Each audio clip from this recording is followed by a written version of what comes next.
सध्या राजकीय वर्तुळात ईव्हीएम, मार्कडवाडी, विधिमंडळाचं विशेष अधिवेशन असे मुद्दे चर्चेत असतानाच आता आणखी एक मोठा ट्विस्ट आला आहे। महाविकास आघाडीचे आमदार भाजपच्या संपर्कात असल्याचा दावा भाजपचे नेते करत आहेत। त्यामुळे राजकीय वर्तुळात पुन्हा एकदा खळबळ उडाली आहे। भाजपच्या नेत्यांनी दावा केल्याप्रमाणे महाविकास आघाडीचे नेते खरंच भाजपमध्ये येऊ शकतात का, याच विषयी आपण आजच्या या व्हिडिओमध्ये चर्चा करणार आहोत। नमस्कार, मी निकिता पाटील आणि तुम्ही पाहताय ऋतम मराठी। नुकतेच भाजपचे प्रदेशाध्यक्ष चंद्रशेखर बावनकुळे यांनी एक सूचक वक्तव्य केलं आहे। बावनकुळे यांनी म्हटलं आहे की महाविकास आघाडीत राजकीय भवितव्य नसल्याच्या भावनेमुळे महाविकास आघाडीतील काही आमदार आणि खासदार सुद्धा भाजपच्या संपर्कात आहेत। बावनकुळे यांनी असंही म्हटलं आहे की महाविकास आघाडीतील आमदार खासदार आमच्याकडे अस्वस्थता व्यक्त करत आहेत। आमच्या पक्षाकडून आमच्याकडे दुर्लक्ष होत असून पक्षाकडून पाठबळ मिळत नाही। मतदारसंघातल्या परिस्थितीविषयी बैठकांचं आयोजन देखील केले जात नाही, अशा तक्रारी महाविकास आघाडीतील आमदार खासदार भाजपकडे करत असल्याचा दावाही बावनकुळे यांनी केला आहे। तर भाजपचे नेते प्रवीण दरेकर यांनी सुद्धा असं म्हटलं आहे की जर आपलं राजकीय भविष्य चांगलं घडावं असं त्यांना वाटत असेल, तसेच विकास हवा असेल तर सत्तेच्या माध्यमातून गतीने विकास करता येतो। त्यामुळे महाविकास आघाडीतील खास करून शरद पवार गटातील नेते आमच्या नेतृत्वाच्या संपर्कात राहण्याची शक्यता आहे। आता भाजपच्या दोन बड्या नेत्यांनी अशा प्रकारचा दावा केल्याने भाजप आता महाराष्ट्रात ऑपरेशन कमळ राबवणार असल्याचं देखील म्हटलं जातंय। खरं तर भाजपसाठी महाराष्ट्रात ऑपरेशन कमळ राबवण्याची ही सुवर्ण संधी असू शकते।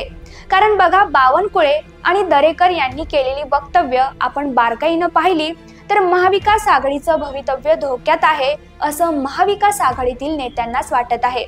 आता दरेकर यांनी म्हटल्याप्रमाणे शरद पवार गटाचे नेते भाजपच्या संपर्कात आहेत। खरं तर आता शरद पवारांचं राजकारण महाराष्ट्राने स्पष्टपणे नाकारलं आहे, हे आपण आता विधानसभेच्या निवडणुकीला पाहिलंच। शरद पवार आतापर्यंत राजकारणातील अनेक वाईट प्रसंगाचा सामना करून पुन्हा उभारी आले आहेत, परंतु आता त्यांचं धरसोडीचं राजकारण जनतेला भावत नाहीये। अजितदादांच्या नेतृत्व क्षमतेला आजपर्यंत त्यांनी दाबून ठेवल्याने आणि आता अजितदादांनी बंड करून ते बोलून दाखवल्यामुळे त्यांच्याकडे पाहण्याचा कल आता बदलला आहे। तसंच त्यांचं वाढतं वय सुद्धा सर्वच अनुषंगाने त्यांच्या गटाच्या अस्तित्वावर प्रश्नचिन्ह निर्माण करणार आहे। कारण पवार यांच्यानंतर अजून तरी पवार गटाचं स्ट्रॉंग नेतृत्व म्हणून कोणाचा चेहरा समोर येत नाही, परंतु अजूनही पवार गटातील मुख्य नेते या गोष्टीकडे गांभीर्याने लक्ष न देता केवळ ईव्हीएमच्या मुद्द्यामागे आणि विरोधकांवर टीका करण्यात मग्न आहेत। त्यामुळे आपलं राजकीय भविष्य पाहता शरद पवार गटातील नेते भाजपकडे जाण्याची शक्यता आहे। आता काँग्रेस विषयी बोलायचं झालं तर काँग्रेस हा तसा राष्ट्रीय पक्ष आहे, परंतु राष्ट्रीय पक्ष असताना सुद्धा या विधानसभेला काँग्रेसची महाराष्ट्रातील सर्वात वाईट कामगिरी ठरली आहे। पृथ्वीराज चव्हाण, बाळासाहेब थोरात यांसारख्या बड्या नेत्यांचा पराभव झाला आहे। तसंच तब्बल 11 बालेकिल्ले काँग्रेसच्या हातातून गेले आहेत। त्यामुळे काँग्रेसमधील नेत्यांनाही आता काँग्रेसमध्ये अस्वस्थता वाटत असावी। तसेच काँग्रेसचे बडे आणि विश्वासू समजले जाणारे अशोक चव्हाण भाजपमध्ये गेल्याने काँग्रेसच्या नेत्यांमध्ये अस्वस्थता असावीच हे स्पष्ट होते। त्यामुळे बावनकुळे यांनी म्हटल्याप्रमाणे राजकीय भवितव्य नसल्याची भावना काँग्रेसच्या काही नेत्यांच्या मनात येणं स्वाभाविकच।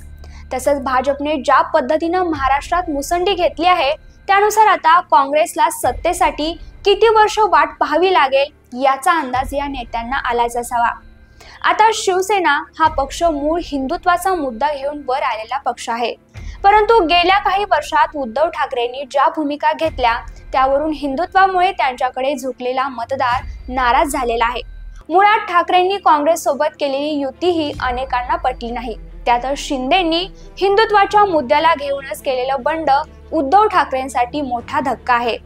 या विधानसभेच्या निवडणुकीत शिंदेंना ज्याप्रमाणे यश मिळाले त्यावरून शिवसेना शिंदेंचीच हे जनतेनं दाखवून दिलं। त्यामुळे हिंदुत्वामुळे तयार झालेला मतदारही आता शिंदेंकडे गेला आहे। आपल्या अपयशाचं आत्मचिंतन न करता ठाकरे शिंदे आणि भाजपवर टीका करण्यातच वाहून चालले आहेत। त्यामुळे पक्षाला पाठबळ देणे तसेच आमदार खासदारांच्या मतदारसंघातल्या परिस्थितीविषयी बैठकांचं आयोजन न करणं याचा ठाकरेंना कुठेतरी विसर पडतोय असं चित्र सध्या तरी दिसतंय।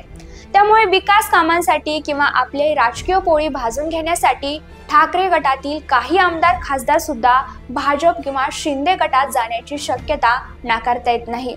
एकंदरीत महाविकास आघाडीला उतरती कळा लागली आहे हे आपल्याला स्पष्ट दिसत आहे। महाविकास आघाडीतील तिन्ही पक्षांची परिस्थिती पाहता भाजपच्या नेत्यांनी केलेल्या दाव्यांमध्ये तथ्य असल्याचं वाटतं आणि शेवटी हे राजकारणच, त्यामुळे जिकडं खोबरं तिकडं चांग भलं अशीच राजकीय नेत्यांची मानसिकता असते आणि अशी अनेक उदाहरणे आपण पाहिलीच आहेत।